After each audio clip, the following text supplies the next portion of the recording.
Today we are going to talk about refraction of light. We already know that when light goes from one transparent medium to another, it there is change in its path.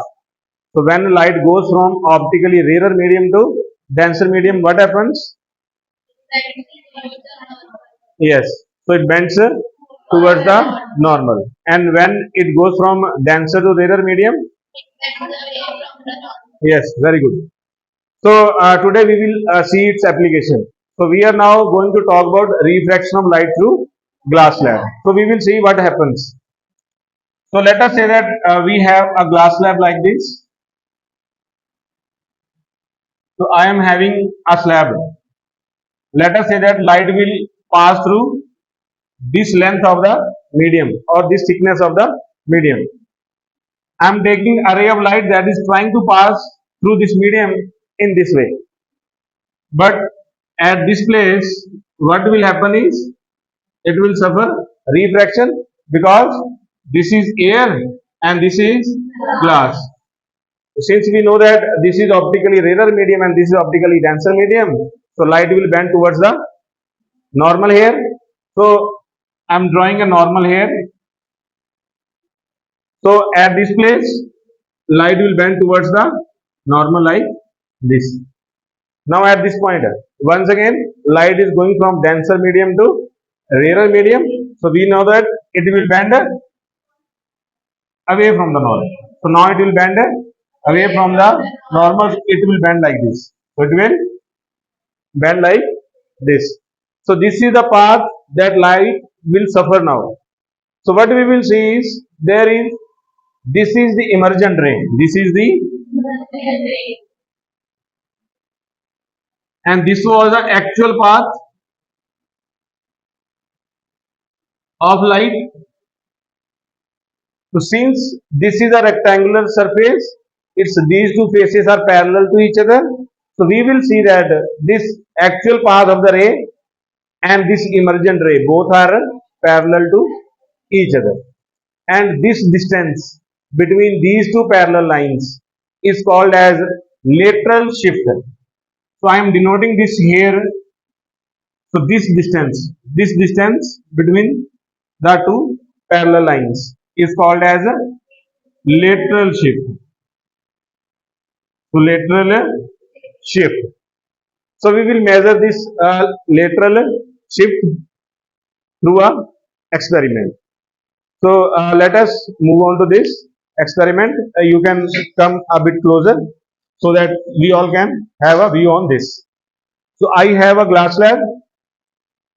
I have already drawn a line that is showing the initial path of light. I have pointed two pins on the surface. So what is happening is I have to look at these two pins through this glass slab from this end, and we will use some another pins to look at the direction of the light. Means I want to see these two pins through this glass slab and we will observe what is happening. So now I am looking at this. I will make you also perform this, but let me do it first myself.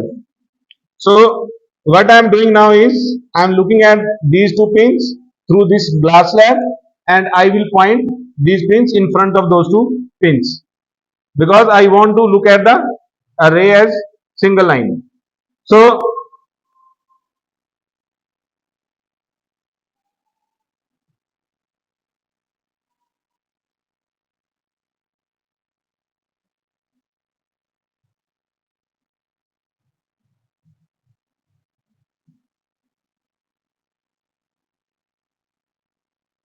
one of you can come and look at these pins from this side.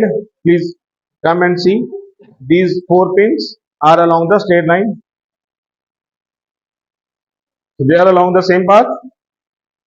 But if I observe it from here, what I see is there is some shift between the two. So now I'm taking this away and at the place of these two positions, I'm marking it with through some circles. I'm taking these pins and through these two pins, what I'm doing is I'm drawing a line. So what is happening here now? So actually this ray at this place is moving through the slab in this direction. So now what I observe is this was the actual direction of the incident ray, and this is the now the emergent ray. So what I see is these two lines are parallel to each other, and this is the distance that we are talking about is called as a lateral shift. For this I have kept the angle of incidence as 40 degrees. Now we can observe the angle of emergence here.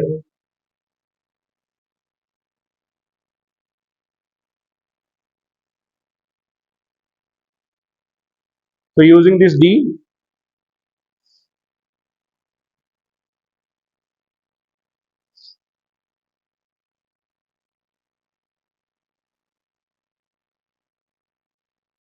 yes, so you can observe this.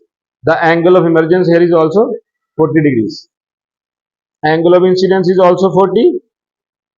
Angle of emergence is also 40. So this indicates that these two lines are parallel to each other, and now we can, with the help of the scale, we can measure the distance. So I am using these lines as perpendicular to the this given line so that the distance can be measured. So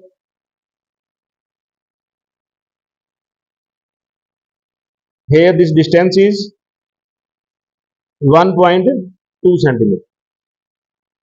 1.2 centimeters. In this way, we can find the lateral displacement and the angle of incidence and angle of emergence. So what we have observed here is, in case of this rectangular slab, the angle of incidence here, this is angle of incidence, and this is angle of emergence. Both these are equal.